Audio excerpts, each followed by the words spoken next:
Dear students, last lecture में हमने plant succession या पादप अनुक्रमण के विभिन्न चरणों के बारे में अध्ययन किया था कि किस प्रकार एक प्रक्रिया के बाद दूसरी प्रक्रिया होती है और इस तरह से किसी बैरन लैंड पर, निर्जन जगह पर पूरी जो पादप कॉलोनी है, वह पादप कम्युनिटी है, वह डेवलप हो जाती है। विभिन्न चरण जो हमने देखे थे उसमें कई तरह के स्टेप्स थे। सबसे पहले न्यूडेशन, मतलब खाली जगह होती है, वहाँ पर बिल्कुल निर्जन स्थल होता है, वहाँ पर कोई स्पीशीज़ आकर इन्वेजन करती है, अतिक्रमण करती है या आक्रमण करती है, तो वह उन आवासों में उग जाते हैं। उसके बाद उनका समुच्चयन होता है, वह वहाँ पे अपने आप को एस्टैब्लिश करती है। जब उनकी संख्या ज़्यादा हो जाती है तो वहाँ पर कंपटीशन और कोएक्शन जैसी प्रक्रियाएं होती है, जिसमें प्रतिस्पर्धा और सहक्रिया कहा जाता है। वह अपने साथ अपने आसपास के वातावरण को भी बदलते रहते हैं।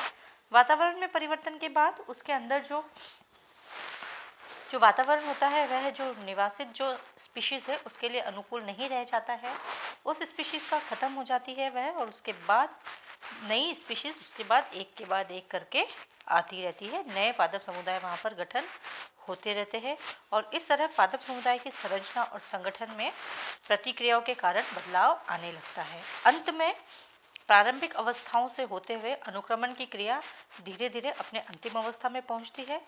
वहां पर एक चरम अवस्था प्राप्त हो जाती है, जिसमें कि जो पादप रहित, अनाच्छादित और निर्जन क्षेत्र था, वह पूर्णतः विकसित पादप समुदाय में डेवलप हो जाता है।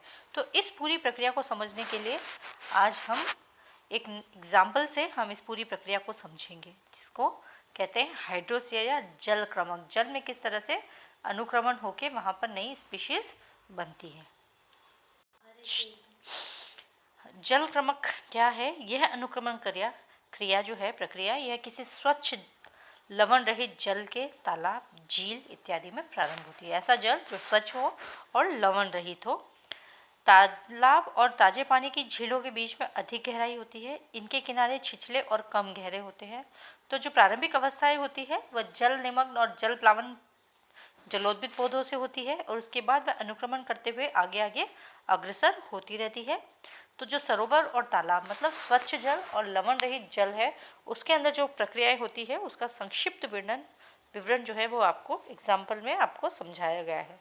सबसे पहले अवस्था जो शुद्ध तालाब में, शुद्ध जल में, जहाँ पर कोई भी पादप नहीं है, वहाँ पर जो सबसे पहले पादप की अवस्था आती है वह निमग्न अवस्था आती है, सबमर्ज्ड स्टेज।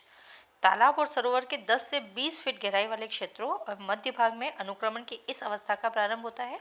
तालाब में 10 से 22 फीट तक की गहराई में इसका अवस्था का स्टार्टिंग होती है। इसके बाद इसमें कई तरह के फाइटोप्लैंक्टन्स छोटे छोटे पौधे या पादप प्लावक, शैवाल इत्यादि, जैसे डायटम्स, डेस्मेटाइड्स, नीलहरित शैवाल, इस तरह के शैवाल सबसे पहले वहाँ पर आके सर्वाइव करती है। तो यह जो स्पीशीज़ होती है इनको पायोनियर स्पीशीज़ कहा जाता है। इसमें जो कई तरह की शैवाल की जातियाँ हैं, यह पुरोगामी समुदाय कहलाता है। यह शैवाल प्रजाति के बीजाणु कई तरह से माइग्रेट होकर वहाँ पर आ जाते हैं। उस माइग्रेशन के बाद वहाँ पर धीरे धीरे वो अपना डेवलपमेंट कर लेते हैं। कुछ समय के पश्चात तालाब में इसकी बहुतायत हो जाती है और एक पूरा शैवाल का जाल बिछ जाता है। क्योंकि ये बहुत अधिक गहराई में होती है तो इसमें धीरे धीरे पोषक तत्वों का अभाव होने लगता है, प्रकाश भी उपयुक्त नहीं मिल पाता है, तो धीरे धीरे जल निमग्न पौधे यहाँ उगने में सक्षम नहीं होते हैं। निगम अवस्था में जो प्रमुख शैवाल पाई जाती है उसमें स्पीसीज है एनाबिना, एनाबिनोप्सिस, माइक्रोसिस्टिस इत्यादि इसमें पाई जाती है। और कुछ जो हरित शैवाल हैं, वॉलवॉक्स इत्यादि भी इसमें पाए जाते हैं। इसके अलावा डायटम्स, डेस्माइटिस भी इसमें पाए जाते हैं। जो ब्लू ग्रीन एल्गी है वह यहाँ पर नाइट्रोजन स्थिरीकरण का भी कार्य करती है। उसके बाद जब पोषक तत्वों की मात्रा बढ़ जाती है, कार्बनिक पदार्थ इसमें बढ़ते जाते हैं, तो इसके अंदर स्पाइरोगायरा, हाइड्रोडिक्टियन, क्लेडोफोरा इत्यादि भी उसमें धीरे धीरे डेवलप होने लगते हैं। यह क्या है? फिलामेंटस एल्गी है, तंतुमय एल्गी है, और यह इस तरह से वहाँ पर अपने पूरे थैलस बनाकर जाल बना देती है। तो प्रारंभिक अवस्था जो अनुक्रमण की है पादप में, वह है किसी भी जलाशय में 10 से 12 फीट की गहराई तक वहाँ पर शैवालों का कोई भी स्पोर अगर वहाँ पे आ जाता है, तो शुरू में जो शैवाल आती है वह धीरे धीरे उससे एडवांस शैवाल आने लग जाती है। वह जो शैवाल जो है वहाँ की पायनियर स्पीशीज कहलाती है। जब समस्त शैवाल प्रजातियों के समुदाय अपनी प्रतिक्रिया द्वारा जल में पोषक तत्व और विभिन्न कार्बनिक अम्ल की वृद्धि करते रहते हैं, इसके बाद जब इनकी मृत्यु होती है तो ये इनके जो अवशेष हैं वह जलाशय में एकत्र होते जाते हैं। जब जलाशय में इसके अवशेष एकत्र होते जाते हैं तो जलाशय की गहराई थोड़ी घटती जाती है। फिर निगम अवस्था के बाद में जो शैवाल के बाद कुछ आवृत बीजी पादप जैसे पोटेमोगेटन, सेरेटोफाइलम, इलोडिया, यूट्रिकेलेरिया, हाइड्रिला, नाजास इत्यादि पादप भी इसमें धीरे धीरे उगने लगते हैं। यह जो यूट्रिकुलेरिया और सेरेटोफिलम है ये तो स्वतंत्र रूप से जल की सतह पर तैरते हैं, जबकि कुछ पौधे जो जलाशय की जो सतह है वहाँ पर कीचड़ में धंसे हुए रहते हैं उसके अंदर। जब इन पौधों की मृत्यु हो जाती है तो वहाँ पर ह्यूमस धीरे धीरे जो शैवाल है और जो छोटे पौधे हैं उनकी मृत्यु के पश्चात वहाँ पर ह्यूमस में परिवर्तित हो जाता है और जल की तलहटी में यह कीचड़ में मिल जाते हैं। इस परिणाम स्वरूप जब शैवाल वहाँ पे ज़्यादा डिपॉजिट होने लग जाती है, कार्बनिक पदार्थ बढ़ जाते हैं तो जलाशय की गहराई धीरे धीरे घटती रहती है। जब पानी की गहराई कम हो जाती है, पोषक तत्व कम हो जाते हैं, तो जो जल निमग्न पौधे हैं उनके लिए यह जो कंडीशंस होती है यह प्रतिकूल होती है, अनुपयुक्त होती है और यह धीरे धीरे समाप्त होने लगते हैं। परंतु यहाँ पर कुछ नए पादप समुदाय डेवलप हो जाते हैं और ये पादप समुदाय धीरे धीरे निमग्न पादपों को प्रतिस्थापित कर देते हैं। तो सबसे पहले पायनियर स्पीशीज आती है, वह है निमग्न पादप। इसके अंदर शैवाल प्रमुखता से पाए जाते हैं। दूसरी जो अवस्था है वह है फ्लोटिंग अवस्था, प्लावमान या प्लावी अवस्था। जलानुक्रमण की जो यह अवस्था है जलाशय की 6 से 8 फीट की गहराई रह जाने पर प्रारंभ होती है।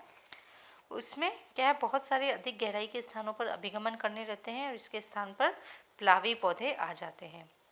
इसमें 2 तरह के होते हैं, एक जो स्वतंत्र तैरने वाले होते हैं और एक स्थिर प्लावी होते हैं। जो स्वतंत्र तैरने वाले हैं उसमें लैम्ना, वुल्फिया, सैल्विया, स्पाइरोडिला, सैल्विनिया, पिस्चिया इत्यादि है। और जो स्थिर है वह निम्फिया, निम्फियोइडिस, नीलम्बो, सेजिटेरिया, मोनोकेरिया इत्यादि पादप उसमें पाए जाते हैं। इन पौधों में प्रजनन की क्रिया के पश्चात निरंतर वृद्धि होती रहती है और इस वृद्धि से के बाद क्या होता है कि इनकी जो पत्तियां है जलाशय पर पूरी तरह से फैल जाती है। प्रकाश पूर्ण मात्रा में नहीं पहुंचता है, इसलिए जो जल निमग्न पौधे हैं वह धीरे धीरे समाप्त हो जाते हैं और वह पूरी तरह जलाशय से, और इनकी जो पत्तियां होती है इनकी वृद्धि इतनी अधिक होती है कि ये जलाशय की सतह को पूरी तरह से कवर कर लेती है। इसके अतिरिक्त जो इन प्लावी पौधों है इनकी जो पत्तियां हैं उससे वाष्पोत्सर्जन भी होता है, तो एक निश्चित मात्रा में वाष्प के रूप में भी जो जल है वह निष्कासित होता रहता है।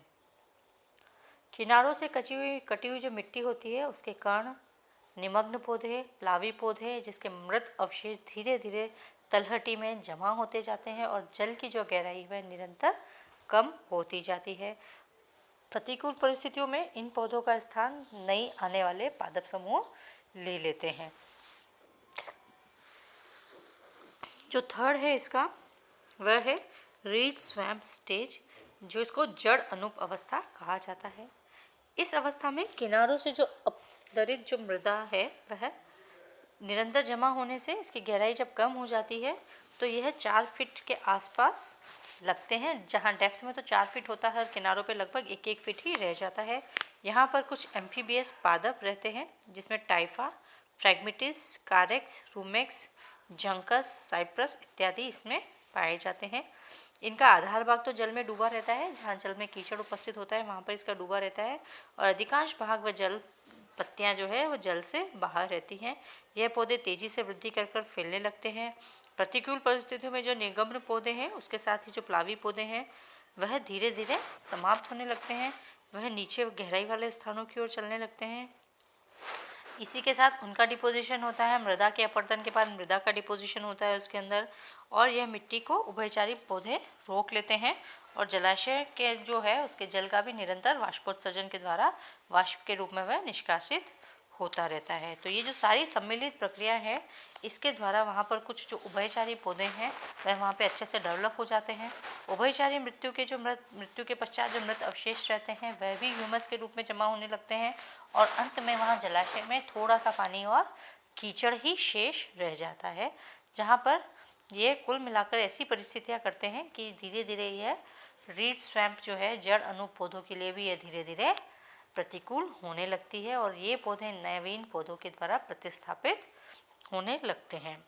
नेक्स्ट जो फोर्थ स्टेज है वह मार्श मीडो स्टेज कहलाती है।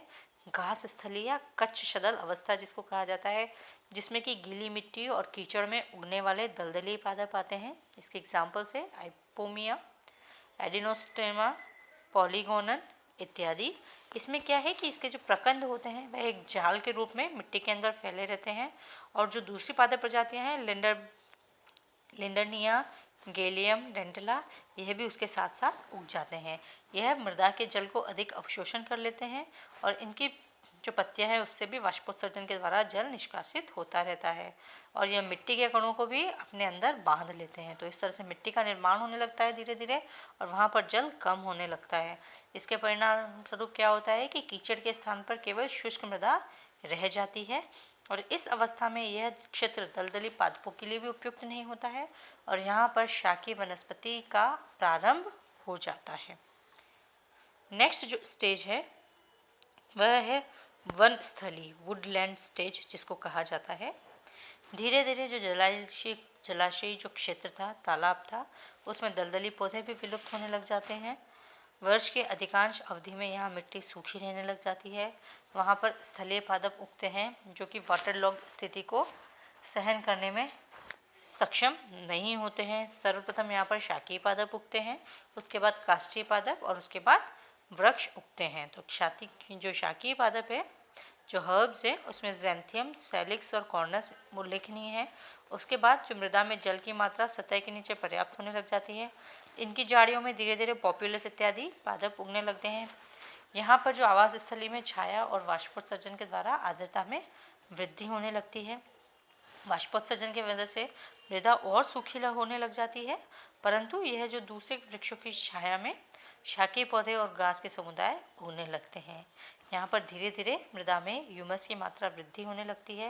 विभिन्न सूक्ष्म जीवों के द्वारा अपघटन की प्रक्रिया होने लगती है, खनिज तत्वों में वृद्धि होती है और धीरे धीरे इस क्षेत्र की प्रकृति में भी बदलाव आता है और इस स्थान पर अनेक तरह के वृक्ष भी उगने लगते हैं। तो शाकीय पौधों के स्थान पर वृक्ष आने लगते हैं। चरम अवस्था जो है इसकी वह वन अवस्था होती है, फॉरेस्ट स्टेज होती है।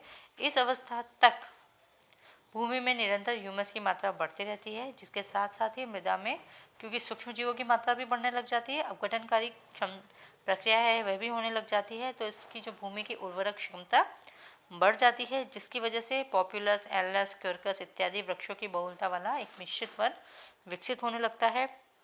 इन वनों की छाया में शाकीय पौधे, लताएं, झाड़ियाँ उगती है। तो ये जो मिश्रित वन जलानुक्रमण प्रक्रिया के चरम समुदाय को निरूपित करते हैं। इसके साथ ही यहाँ पर विशेष जो जलवायु है उसका भी महत्वपूर्ण योगदान रहता है। इसके साथ अनेक कारक हैं जैसे मृदा, सजीव, अग्नि, वर्षा भी इस चरम समुदाय को प्रभावित करती है। शुष्क जो पर्णपाती एरिया होता है उसमें एनोगेसिस, ब्यूटिया, डायोस्पेरस इत्यादि वृक्ष होते हैं और यह चरम समुदाय के रूप में अपने आप को विकसित करते हैं।